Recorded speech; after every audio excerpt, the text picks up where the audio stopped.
ladies and gentlemen, creative community out there, it's such a pleasure to have you on the channel today for another episode of Talks on Acting. And today I have an illustrious guest, a wonderful person. It's Erica Wernick from HollywoodSuccessCoach.com, from Hollywood, directly from LA, speaking to us. And she's one of those great motivational mindset coaches, someone who radiates out positive energy, who pumps you up, who really lets you understand how sometimes easy it is to really let your product be the winning force wherever you appear with your persona, wherever you appear with your content. So I'm really, really proud that she's joining the community today and giving her some of her time to, share some of her experience. Let us grow all together as a community. Thank you so much for being on the show, Erica. Thank you. Oh my gosh, that introduction just made me so happy. It's an honor to have you on the show. So we're basically coming from that background that we believe that everybody has something unique to tell. And sometimes the restrictions from our environment, sometimes, people that like to kind of put you down, sometimes also maybe the self-doubt that we put on ourselves. So following your story, that you came from a totally different coast and you made it over there in the City of Angels, and you're still so invested and so full of energy and power, and you're still believing in that. It's such a degree, so that's kind of infecting everyone who is watching and enjoying your content. It's you're believing in it, right? Yeah, I know it might sound cheesy, but I really still believe in the magic of Hollywood, in the magic of dreams. And even after 12 years working in this industry, that has not changed. That has not wavered at all. So for me, it always comes down to belief, for sure. And, have you read Think and Grow Rich? Of course. One of the first steps they talk about in Think and Grow Rich is having a burning desire. So I think that burning desire paired with belief that your desire can happen is, one of the key ingredients for sure. Who taught you to be so grateful? Who taught you to be so insistent to drill so deep and so thoroughly? It's interesting that you asked that, because I've been trying to ask myself that question recently to figure it out. I believe that we're all capable of this, but I have been curious, where does this come from? And I think my parents, my mom is like the most supportive mom you could ever want for someone pursuing a big dream in Hollywood. And my dad, I think the grit comes from my dad. I always tell this story because this year I remembered something from my childhood that I was like, that's part of it. So my dad was my soccer coach when I was a kid. Mm-hmm. And there would be days every now and then where it had rained. Soccer? I played soccer for 12 years. I don't know if you call it football. Yes. No, we call it football. Yeah, but it's, yeah. Yeah, soccer. I was goalkeeper. I was goalie for 12 years and I loved it. And there would be days where it had rained the night before. And so when we would get to the field, it would be very muddy and wet and gross. Yeah. And we're a bunch of girls. So we're like, oh, I don't want to get muddy. Right. And so my dad would notice that us female players, and we were kids, we were young, but he would notice that we would be a little timid in our soccer playing once the game had started, if the ground was really disgusting, because we were like, we didn't want to get dirty. And so we weren't really going for it. We were holding ourselves back a little bit just so that we didn't get messy. And so what my dad would have us do is that before the game, he had all of us lie down on the ground and roll around in the mud. Beautiful. So that we were already messy and dirty. Yeah. Before now the game there are no started. excuses anymore, right? Yeah. And I just really, I've been thinking about that a lot lately, because it's such a good metaphor, yes. for, not being afraid to get in there and get dirty and stop holding. We hold ourselves back in so many other ways. Times. Yeah. I agree. It's funny you're mentioning this. Yesterday we had a client over here and we were, kind of swooshing through her CVs, her infos, and it's like, and she was always kind of noting, I don't want to travel there, and I have, issues, going to other places, to other cities. I don't want to move around too much. I want to stay in my areas. Like, you recluse yourself from a lot of opportunities because you don't want to get dirty. You don't want to get any dirt on your hands. But here we go. We are sitting here because you want to be successful, right? You want to make it. You want to fulfill yourselves. But here I read, you don't want to go there. You don't want to move there. You want to transfer to another city. You want to stay in your home zone. So what do you want? You want to get dirty because that's where the greatness comes from, right? So shake that off. don't recluse yourself from the opportunities and then dive into your product. Yeah, that makes a lot of sense. Beautiful lesson. Yeah. I mean, it's really, and like, it really just comes down to getting out of your comfort zone and being uncomfortable. Sometimes I'll have clients come to me and they'll ask me, strategy advice, and I'll give them some ideas, and they'll be like, cool. How do I do that without taking a risk? How do I do that in a way that's not quite as scary? And I think, what you're saying is very common. People are always looking for ways to stay comfortable. And it sounds like a cliche to get out of your comfort zone, but there's a reason why we need to hear it over and over and over again. I think, what you're explaining with your client, that happens all the time to so many people. I think, and I generally believe that a lot of people just want to, they want to protect themselves because let's face it, we are kind of, as soon as we step outside of our home, there's so much, we have to stand up. There's so much competition. We have to fight for every inch. And then coming back home, I want to feel more comfortable. If they really want me, if they really want to book me, if they really want to hire me for the job, they could pay me the ticket. So I don't have to go there just on my own. Yes, but if you show them that you're willing to take that sacrifice in the first place before even asking for something, maybe that shows them way more about your character and how deeply and madly you want this job, because sometimes the ambition just makes a difference. Don't you agree? Yes. And I actually think it's not just about showing the people that you're willing to do it. It's showing the universe. Yeah, the universe.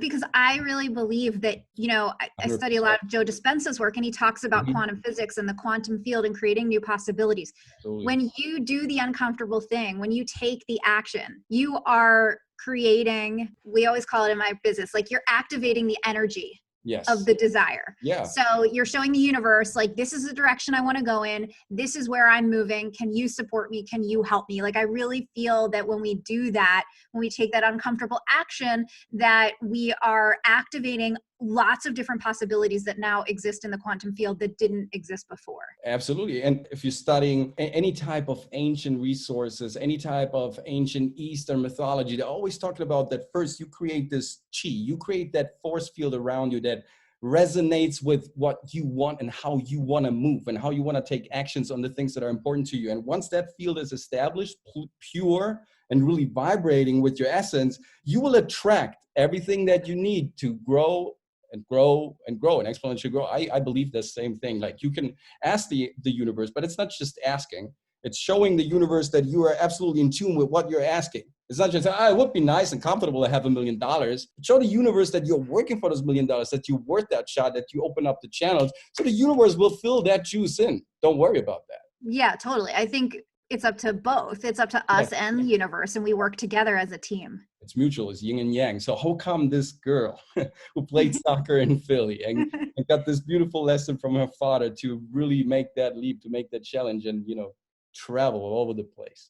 For me, it's always about the desire, and my desire has always been very strong with all of my goals. So when I went to design school, I grew up acting. And so I was very connected to theater, and I still wanted to be connected to that. I didn't want to be acting anymore. I wanted to be designing, but I wanted to be in that. And years ago, I had gone to Los Angeles and I did a summer theater intensive program at UCLA while I was still in high school.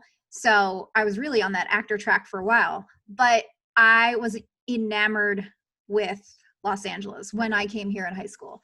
And I just had this dream of always being there. And the desire led me into action.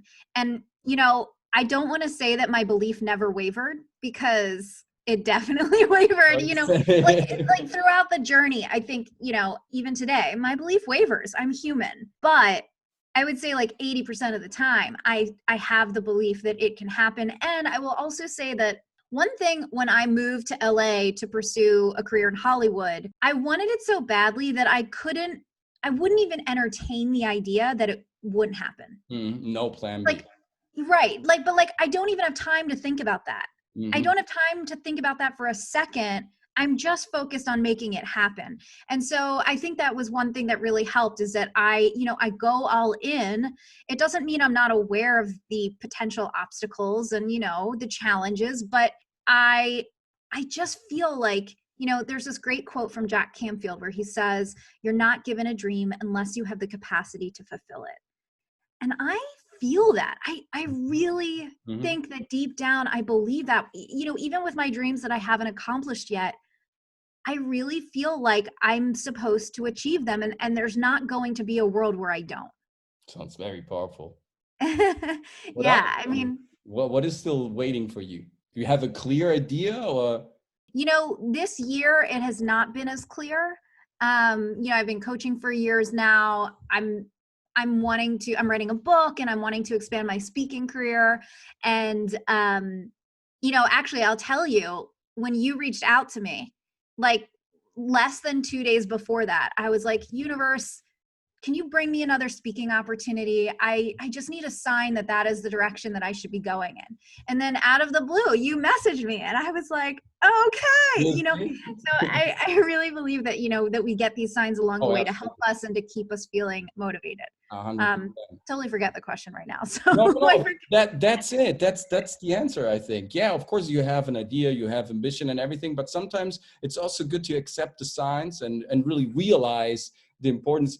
Like, this is a good sign. This is something telling me, okay, I pursue this path. It will take me somewhere that I'm pretty interested in to see the outcome of.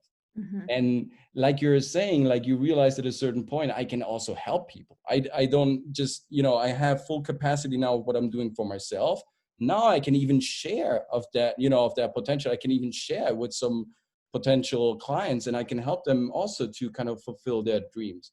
And the same thing happened a bit to us as well. I'm an actor, I'm a working actor. And at a certain point I realized it's actually totally fulfilling and beautiful, but there should be something more. I mean, I have all this stuff stored in myself. I just use it for my own role, for my own character, for my own part. And, I can share some of the stuff. I mean, it won't lose value. So I kind of started interacting with actors. It became bigger and bigger. Now we're talking. So that's also kind of affirming that, yes, once you do what you really believe in is good for yourself and for the others, the things will actually, they will set into place and the action will become something manifested then. Definitely. And lately I've been feeling that my coaching business, it feels too small Mm-hmm. in terms of helping people. And I think that's why I'm really drawn to writing this book Mm-hmm. and doing speaking engagements more, because I just think the world would be so awesome if more people were achieving their dreams. I think so many people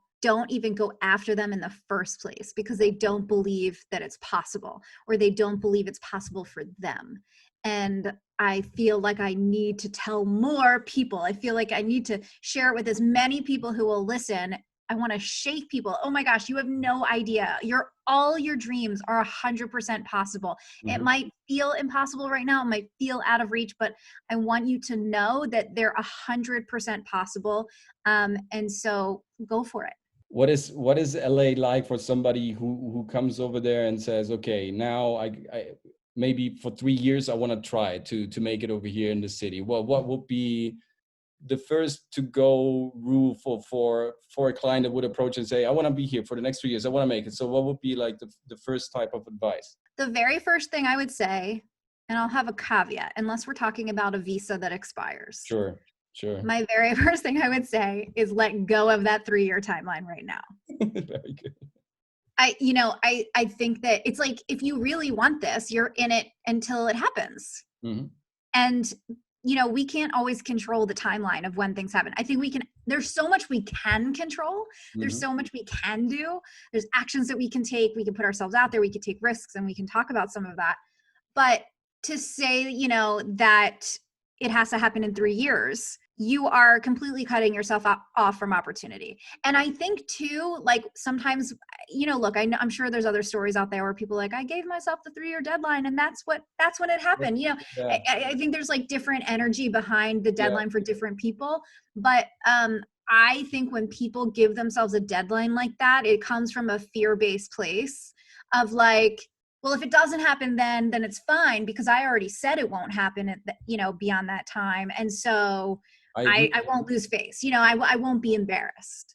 We have some clients from LA. We have some acting schools we're involved in LA, and sometimes we bring students over from Europe over there for international students programs. And they say, you know what, I'm gonna stay here for a year. I'm gonna try it. If I'm not gonna make it, okay, I come back. But yeah, a year. It's just like, look, if you go to university, right, you're learning a skill, you're getting a degree, you're learning a new job. How much time you're willing to invest in a university? It's like at least 4 years, 6 years, sometimes even 10, right? If you want to become a great surgeon or anything like that. Why don't you give yourself the same time to invest to make it in entertainment business and entertainment industry? And I think people really have sometimes a wrong conception of what entertainment industry ultimately actually is. Like, you are the best example. You're in the middle of there. You're holding a very specific, very kind of unique position. And there are so many opportunities as people don't realize exist. So just by saying, okay, just make it as an actor. Yeah, but after the actor, maybe there is also the coach. And maybe after the coach,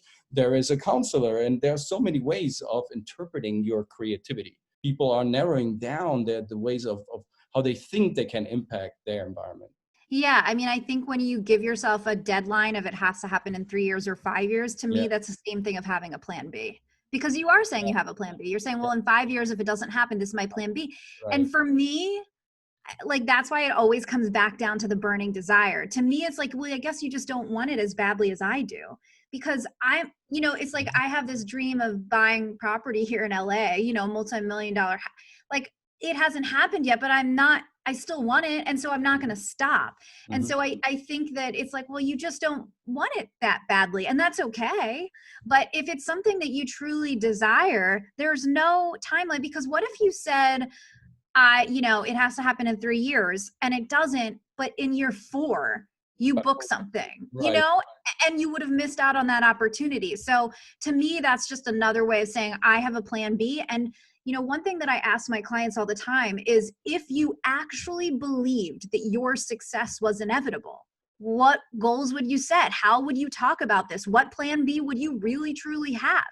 People that are thinking about plan Bs and thinking about timelines like that, they don't believe with absolute certainty that their success is inevitable. Plus, they are already investing energy in a second channel, in a second way. They're already occupying some brain space with what if, answers and questions. If you got a product and you believe that your product is good enough to impact, to make it somewhere, there's no reason. It makes no sense to tinker about an alternative solution. This is your product. Just make it bigger. Just make it better.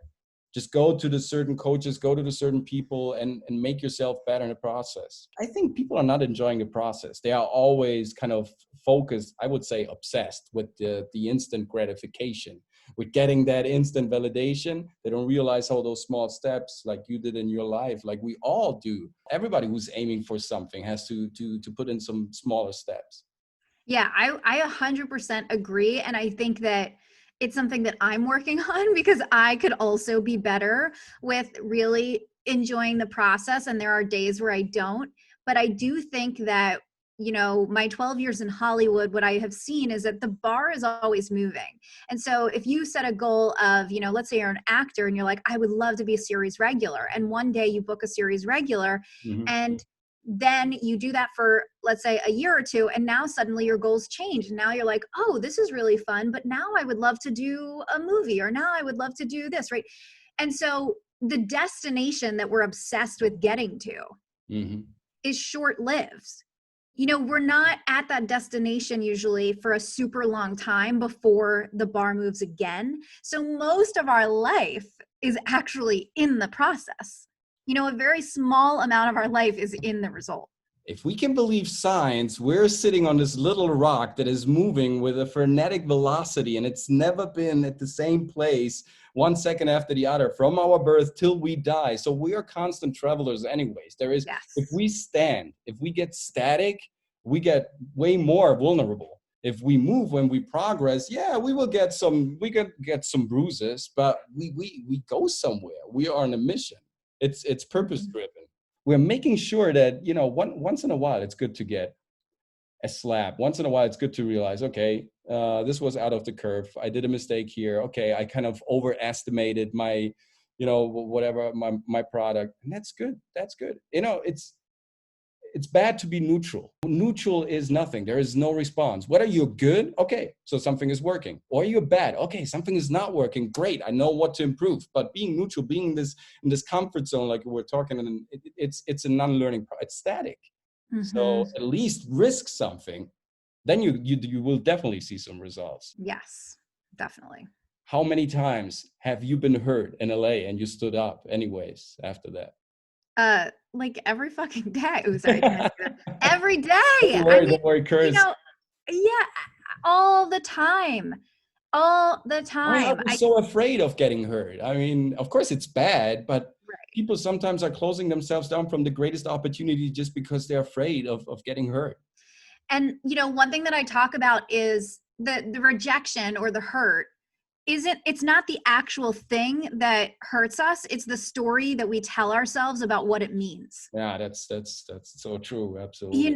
Right. It's just like if you are rejected, it's not the actual rejection that's so painful. It's the story that you then tell yourself that, oh, well, I guess this means I'm not good enough. Oh, I guess this means it's never going to happen for me. Oh, I really blew it. Oh, they're never going to call me in again. It's like the story that we tell ourselves about what that rejection means is the thing that really cripples us. Yes, it's based on false assumptions. Mm-hmm. Because we're too afraid to ask or to make real assumptions, so we just denigrate ourselves. I had a sales client that he came back the first times after we wrote the speeches together, and we started our kind of process together. It's like, oh, I'm not good. I wasn't really nailing the lines. The punchlines were the hook wasn't really. It's like it was me. Like, stop being so self-entitled. Maybe it's not you at all. Maybe you're just selling the wrong product. Maybe it wasn't the right day. Maybe the executives in the room had made already a completely different decision. Don't always blame it on you. You're not the second center of the universe.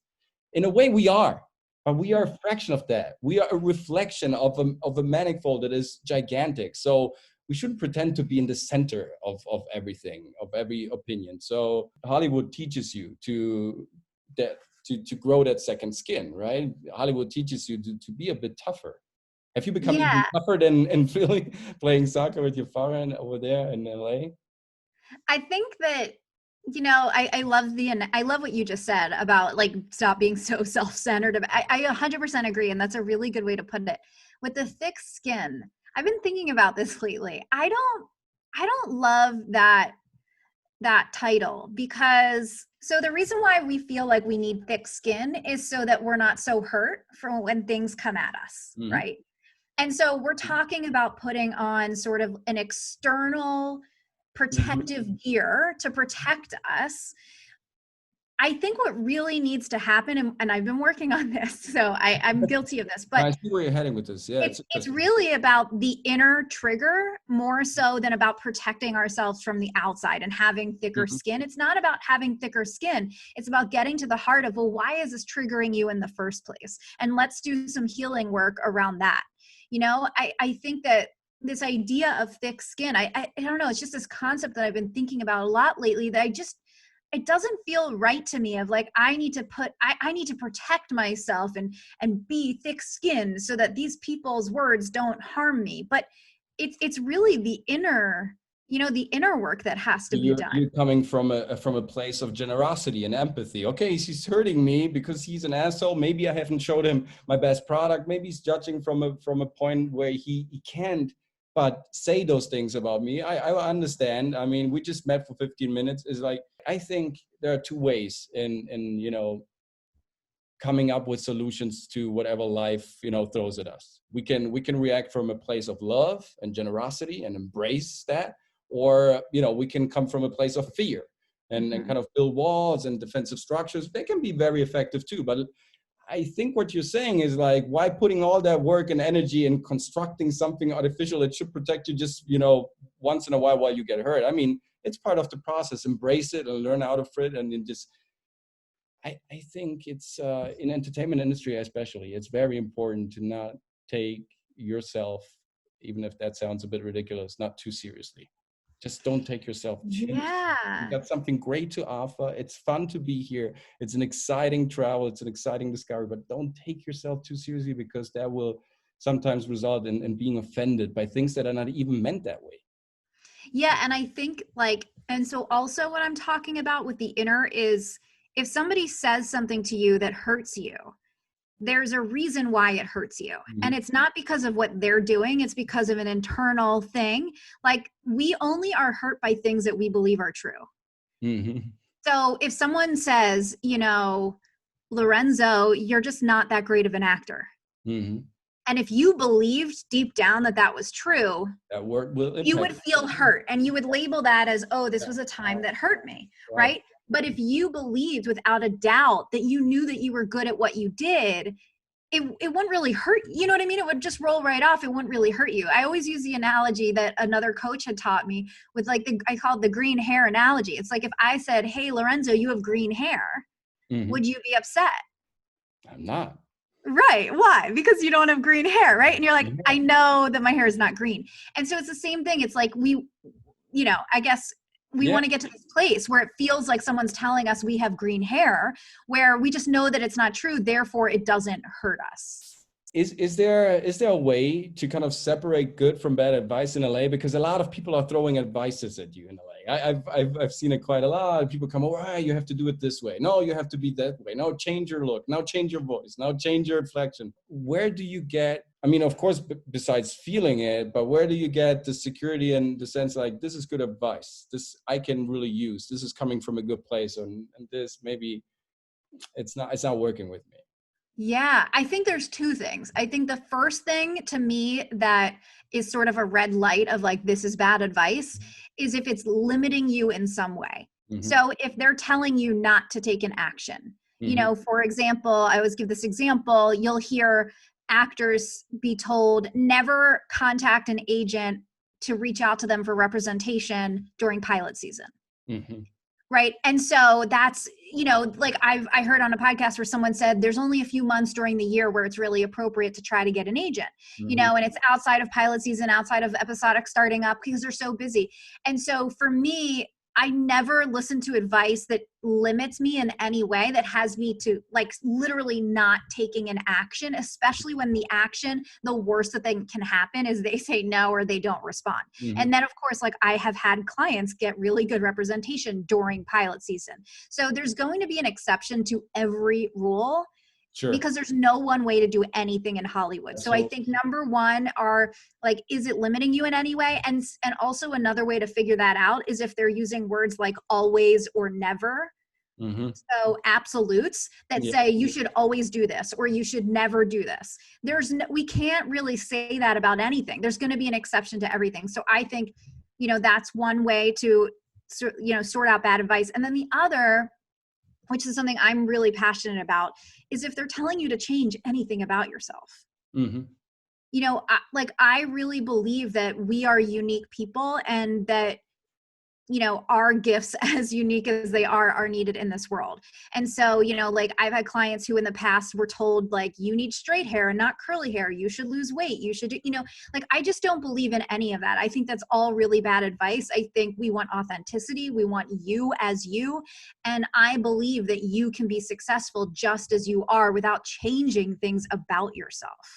Plus, sometimes people, they also want to kind of push your boundaries, see where your moral standards are. Sometimes they ask you for weird stuff or give you bad advice. So if it's not working with your moral spinal cord, if it's not working with your ethical filter, if it's not working with what you believe you really actually stand for, then you shouldn't do it. By all means, if it feels worse and bad and not right to your system, then don't do it, right? And like I said, I also don't believe that people shouldn't call agents up during pilot season. Maybe it's exactly the right time to call them, because one actor of a great talent agency just jumped off a project because he got sick, and now they're desperately looking for somebody who can just do the reading the day after, and bada boom, you call and say, you know what, you're perfect for this. Let's jump in. Let's see. Yeah, or if they're seeing roles that have been coming across their desk during pilot season that you would fit, they can see it as an opportunity for them to make money. So I think, and like that was just an example. I think there's so many quote unquote rules that you'll hear in Hollywood. So many.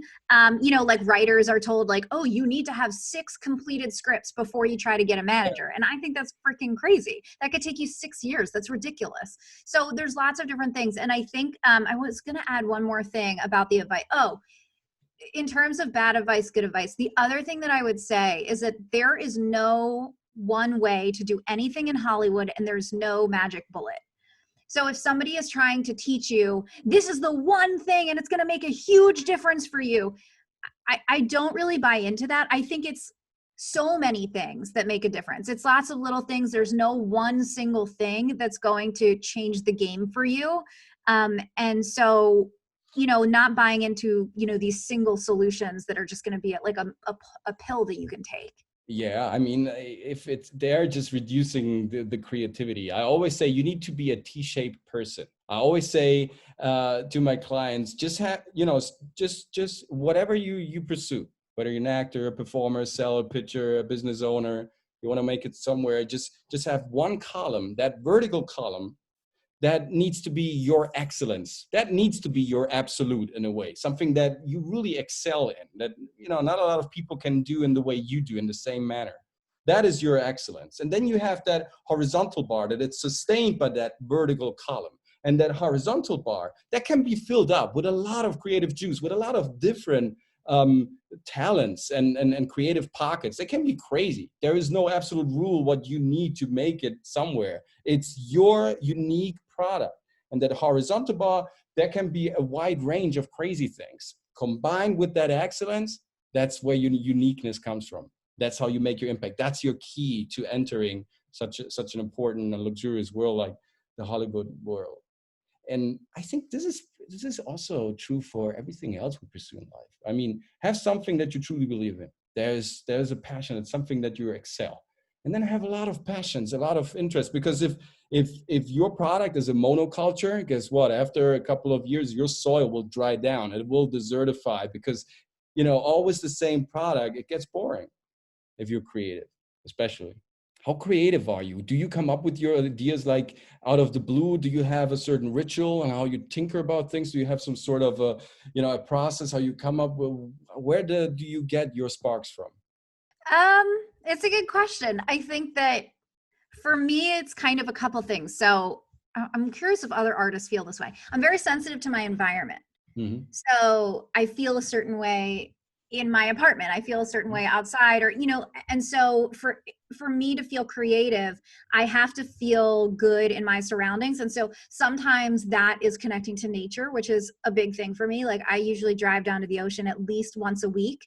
And so to me, there's something about the ocean that feels so limitless in terms of possibility. And it's like all your problems seem to just melt away. Like, oh my gosh, it doesn't matter.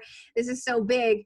And so that is one piece of what feeds my creativity is, really paying attention to my environment and how I'm feeling and getting out. And, another thing that I have been doing the past, almost year is leaning into what I call inspired strategy, which is really just where do I feel inspired to go? What actions do I feel inspired to take? Mm-hmm. And, I used to call it the scavenger hunt with my clients, where I feel like one action leads to another.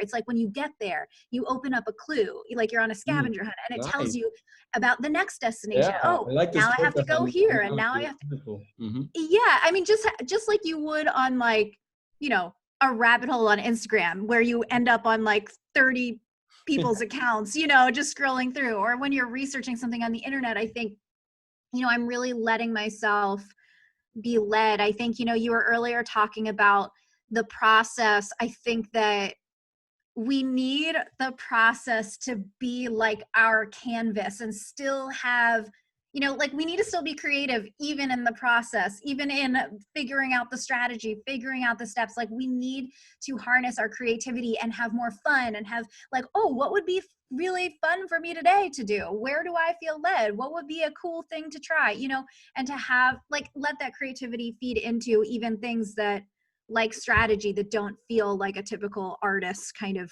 creation. How important are stupid questions? There's no stupid questions. Right. There are no stupid questions, right? Yeah. Just ask. Like you said, be on the scavenger hunt. Like people are too afraid of asking stupid questions. Also, I see this with clients, especially when they're creating their character for a monologue or an audition. It's like, ask yourself a stupid question about this character. Why? Immediately like to defend themselves. Like, and I think creativity, the process of exploration, especially in a city of Hollywood, where you really have to search for your place, for your angle. I mean, there are of course some spots that you can recommend to go, but then again, it's so multifaceted that you just have to find your little niche, and it will eventually show up. But you just have to dig in there and search and experience that, what works for you and what not. And also the capability of pivoting. You're pivoting, saying, okay, this was my initial plan, but now I'm discovering this, and this feels really good, and I'm getting a great response. So I pivot towards this. It's not that I'm leaving my path, it's I'm enriching my way. Totally. I mean, I was a graphic designer for 10 years, you know, and I mean, I still am. And I did a pilot this year. I'm still doing some design work, but I was starting to feel called to my next thing, you know, which was coaching. And now 4 years later, I'm feeling called to my next thing again, which I think you wrote that happened during an Oprah interview. You just watched this. Yeah. Oprah Oh, interview? you read? Yes. Yes. I mean, it was like, I mean, it was such a small moment, but yeah, I was sitting, I'll never forget, because I was at Warner Brothers working on a TV show, and I was sitting in a bungalow, and I had downtime in between projects. And so I was watching Jack Canfield, who I love, who I've already mentioned during this podcast. I was watching him being interviewed by Oprah on one of her Super Soul Sundays. I don't even remember exactly what they were talking about, but it something hit me of like, this is the work that you're supposed to be doing. Like, you need to be helping people. Like, what are you doing? And I started crying. I felt it. It was just something that I really, truly felt, you know, it was like this emotional shift of you need to be helping people. How was it to have then, after a period of time, having your first client actually booking something? How was that shift? How was that feeling? I mean, amazing. I mean, my clients know, like, I bawl my eyes out anytime a client books anything. I mean, one of my clients performed at the Oscars. I mean, it was in a group, but she was selected for this group to perform. And this was like 2 years ago. And so I had some clients over my house watching, and I cried for like 10 minutes. Like, I was like sobbing. I like couldn't, you know, I get very invested in people's dreams. And I like it makes me so happy to see other people happy, like to see other people genuinely living out their dreams. Like, I don't think that's ever going to get old for me. It feels incredible. I think this is coherent with what you were saying previously. You truly believe that there is this unified field. And if we make that field happier, you will be happy as well. You will feel better as a result of that. So if I'm helping somebody perform in an extraordinary way and he nails his dreams, that field becomes bigger and stronger. I will automatically become bigger and stronger through that. So it helps And me. I love the ripple effect, Yeah. because that's why I want to help more people achieve their dreams in a bigger way than just a coaching business. Because if I have a client who books a TV show and it makes them so happy, they're going to inspire people around them. You know what I mean? And people around them are going to be like, oh, wow, she's achieving her dream. He's achieving their dream. Maybe I could go for mine. You know, it's just like this ripple effect of how many people you're really impacting. To me, it's like light expanding all around us. And how do you keep your filter clean? Because of course, over time, if you're in there in that pool, you know, sometimes it's hard to distinguish once you're in the water. Yeah, I love that question, because I think it's something that I've really learned over the last year and a half with the help of one of my life coaches. It's such a good way that you just put it. The clean, you know, how do you keep it clean with the water? The dirty part is never in your intuition. It's in your ego. And so when you're trying to distinguish and you have all of this noise outside of you, the noise is only connecting to your ego. Your inner being is your inner being and is never clouded or dirtied with anything. And so it's really about finding your own way to listen to your inner being and your intuition. And, you know, I remember this question came up at one of my events where, you know, my client said, well, like, what do you do when you feel like you can't hear it anymore? You know, it's your inner being is never going to stop talking to, like, you're always connected to it. It's just your choice of where you want to tune in. And you can always feel like, because the ego is based in fear, always, you know? And so you can tell if the thoughts are based around fear in any way, based around doubt, based around limitation, all of that is all connected to the ego. And, you know, the inner being is just 100% pure love. And it's also, yeah, like you're saying, 100% agree. It's neglecting the force and the potential because of your personal little puchi games and inconsistencies, and that's the ego. That's not yourself. You are not puchi puchi puchi. You are, let's do this. Let's rock this. Let's see where we can get. I mean, that's why we're here. I mean, what is the chance that we get born? It's 1 to 475 trillion to 1. I mean, how crazy is that we are here? We were giving this gift. And here you are thinking about, no, I don't want to move to another town to make it. I don't want to move throughout the week. That kind of costs me a lot of energy. Yeah, guess what? If it's all too much, then what do you have to offer? And start from there, start from the generosity. And I agree what you're saying. Usually that's a fear. And that's a good way also filtering is like, is that the fear talking to me? Because some people over there in LA, they're really good in kind of hooking you up. They kind of, they hypnotize you in a certain way. And in a couple of minutes, you could be soaked in their world. And just, to keep your compass steady, you just have to ask yourself, is he feeding my ego? Is he feeding my heart? Is he feeding my legacy, or is he feeding my currency, right? Yeah. And, it's interesting because I've come from such a strategic background and masculine and like goal oriented. And I mean, it was a lot of how Jack Canfield taught, write your goals on index cards and, all of this stuff. But I've really been leaning more into the intuitive approach. And, oh my gosh, I just completely forgot what I was going to say to you, but oh my gosh, I think I know what I was going to say. I don't know if it was definitely this, but everything you say is precious. So. Sorry. I'm like, oh my gosh, like I was so engrossed in blindly, whatever you're saying. It just left my mind. I think that like sometimes I talk about people who are brand new to LA are in a better position than people who have been here a long time, because the longer you have been here, the more bullshit you've heard and the more bullshit you buy into. And so when you think you know how the industry works, sometimes that can be not a good thing, because it's like all of the limitations of, well, no, it works this way, it works that way, right? And so it's like censoring yourself sometimes by knowing too much. Right. It's like knowing too much, because also, again, even if you think you know how things work, there's always going to be an exception. And, the miracles lie in the exception. And I think that when we focus on the rules too, it's really all based in limitation, and you're limiting yourself, and even from an energetic standpoint. So I think that we have so many more answers ourselves than we realize. And when you're new and you're coming to a place like LA to work in Hollywood, you might feel like everybody else has all these answers and you have none. And Hollywood feels like this big untouchable thing, and I'm on the outside. But the truth is that you're not. I wrote this in my book, like that wall is a wall that we put ourselves. Yes, we put up ourselves. And so if you realize that your inner being and your intuition has so many more answers than you realize, that you don't, I mean, it's still good to get help from other people and see if, where you're led and, to tweak all of these things. But, this is what I was going to say. I remember now. You got it.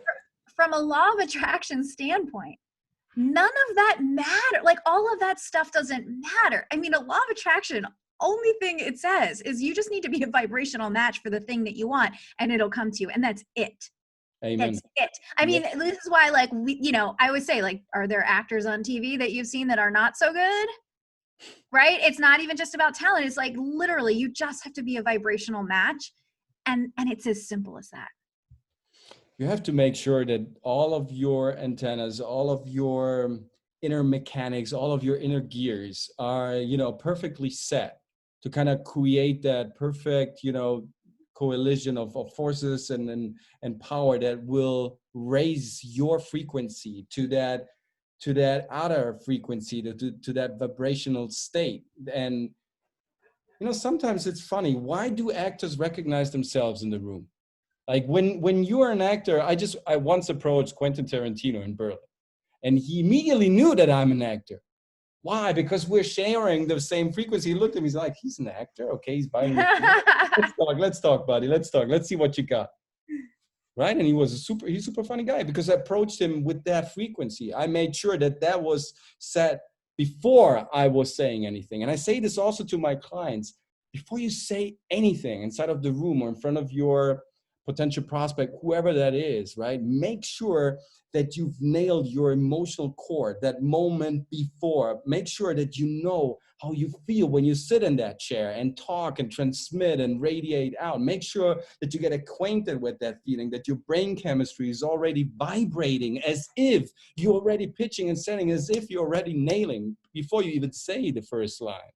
because that's where your confidence comes from, not by knowing everything. And you, to a certain extent, like you were saying, you have to keep it dangerous. You have to leave something to chance, to your intuition, to your guts, and where they lead you, and not to kind of structure everything, because that again comes just from a place of fear. So I'm wondering, do you always approach your clients in the same manner? Because you got a lot of different clients, right? They have all different interests and all different dreams and visions and what they want to achieve. So do you have like a sort of a roster? How do you approach them? Or you kind of sense, oh no, here I have to do this first and there I have to tweak over here a little bit? Or how is it rolling out?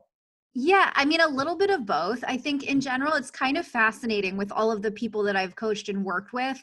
There's so many more similarities than you would ever guess. And I don't even just work with actors. Like, I've got a music supervisor, I've got a visual effects editor. It's like I work with so many different people, and the struggles are the same for every single person. Number one. Number one is just fear. It's just fear of not being good enough, and other kinds of self-doubt. I mean, fear and self-doubt, like those are the two things that block everybody, because some of the strategy is obvious and people aren't doing the obvious. And it's like, well, why aren't you doing it? And it always comes down to fear. Like, for example, if someone says, oh, I need to email agents, I need to get an agent, but I haven't emailed them because I don't know what to say in the email. And, I don't know if you're aware of the 7 whys exercise, where you ask 7 times why. Yes, and why? It's like, if you do that, and if you say, well, why don't you know what to say in the email? And if you keep asking, you'll get to the heart of it. It's like, well, I don't think I'm good enough. And so it's really not about these surface level excuses. It's about that deeper fear. So the very first thing that I do with everybody is I have them write down like everything that they desire, all of their goals. And then I have them write down all the reasons they don't think they can have it. Mm-hmm. And then we convert those to affirmations and we flip them. So we're literally changing the story that's holding them back, because, I can help them tweak their emails and tweak their strategy. And, Sure. I teach the inspired strategy for them too. So this actor might take this path and this actor might take a different path. It's different for everybody. And I allow them the freedom to explore the paths that they feel called to that might look different than the other person. But at the heart of it, if they're not doing any of that, it comes down to the stories, that they have in their minds. So that is 100% always the first thing that I do with everybody. Powerful. Yeah, that's great. That's absolutely like dismantling the body of excuses and everything and ripping them off of their false idea of why they think they can make it. I had once this client, and before I told her the same thing, is like, always make it with a diagram. I say, draw down a tree. Just draw me a tree. And you have 3 parts to a tree. You have your roots. So where are you coming from? What is your background? What is your education? What is your specialty? All these mysterious occult things that you kind of, hide inside of yourself. And then, of course, you have the trunk. You have that robust vertical column that is then holding up the flowers and everything. The trunk is your experience, your education, everything you put in. But up there, the leaves that are kind of, getting that sunlight, that are up there, that are making, the miraculous work of creating oxygen, of creating life for this planet. Up there, your dreams is like, what is holding you exactly back of achieving that? What do you want to see written on those leaves? Who do you want to be up there? And a lot of people, they're just, they are so preoccupied with what they don't want to do. No, I don't want to do this. I don't want to do that. That I feel uncomfortable. But instead of just focusing on what they are capable of doing and what they really want to do, and then finding a way around those things that sometimes, are not fun. Not everything is fun. If you want success, success in the end is fun because the process is great, but not everything that you have to do in order. Sometimes we have to shake hands we probably wouldn't love to shake in the first place, or talk with people that are kind of weird, but that's, this is what this business is made of. It's made of sometimes crazy, unpredictable, strange people, but it's pretty much everywhere like this. So start from your tree, start from your organism. What else can you offer? When you saw that LA Bound, because LA Bound, was like, just taking back people, like this beautiful story of this girl that is making it in LA is giving, I think you gave a lot of people some hope and some beautiful motivational boost. And when did you realize, okay, now it was time to change. Now it was time to make the next step? Well, when I started LA Bound, it really was just this book idea, and it wasn't this whole business. It started with like this tiny thing. And then I had the podcast going and the blog going, and I found myself more interested in talking about topics related to success than related to moving to Los Angeles. Mm-hmm. And then when I had this membership too, where people who wanted to move to LA were in this membership. Right. And I also noticed that, look, I know that money, and it's a little different for people who are not in the United States and have a visa situation, but for people that live in the United States and want to move to LA, besides money, the reason people aren't moving is because of fear. And I just got tired of hearing that story. Like the LA Bound audience, I mean, I hope that I inspire them to move to LA and go after their dreams. And I'm still happy to, have the website and the book to provide that. But I was just feeling like the people that haven't moved here yet, who do have the means to, are not taking it seriously enough yet. And it wasn't fun to work with those people. Like it wasn't feeling good anymore. And that's why I was like, I don't want to work with people anymore who aren't here yet, because there's only so much that I can do to get you to LA if your dream is LA, like you've got to get over your fears yourself. And I was just tired of having that conversation. So, that's how it shifted into focusing on people who are here and who are starting to be more serious about it, Makes totally sense. Mm-hmm. Makes totally sense. At a certain point, you have to upscale and to level up and then say, okay, if you don't want that, I mean, I just have to, focus on what I have right now, and that the working potential, if it's that, it's that. I see that. Erica, I think this has been very inspiring for our community and very, very helpful for all those people out there. We will include all of your links. Creative community out there, if you happen to be in LA, in the LA area, if you're thinking about moving to LA, if you really want somebody who teaches you kind of to unlock your potential in a very remarkable way, take advantage of Erica's services, take advantage of her mindset, of her incredible power, of her energy. Just, dive into her content and experience that power, and make sure to check out and follow her on those various platforms, because she will for sure impact your environment, your product, your persona. Thank you so much for this great and extensive talk. Thank you so much for taking this time with us. Thank you so much. This was so much fun. Thank you so much for having me. And just want to add, if anybody's interested in getting on the wait list for my book, go check that out, hollywoodsuccesscoach.com/book. It's on the navigation on my homepage, but come sign up for the wait list. I'm really excited about it. And it's really not just for people in LA. It's not even just for people in Hollywood. It's for anybody that has a big dream. So come check that out if that sounds like something you're interested in. Absolutely. Thank you so much, Erica. Thank you so much, creative community. Thank you for being here today. Creative community, share this video to your community, because ultimately we just want to get better and stronger together for ever better performances, truly remarkable performances. And also smash the bell button to get notified every time we grind out a new video. Subscribe to Erica's channel, subscribe to our channel, and see you with the next Talks on Acting. Thank you so much for sticking with us till the end. It's been a great pleasure. And also check out our other adventures on Facebook and Instagram. It's the COACHMC. Or if you have any inquiry, if you want to spice up your product, if you need us for a self-tape, a monologue, an audition, send us an email or a message through our social media platforms, or check us out on the COACHMC.studio. See you next time, guys. Thank you so much. Bye.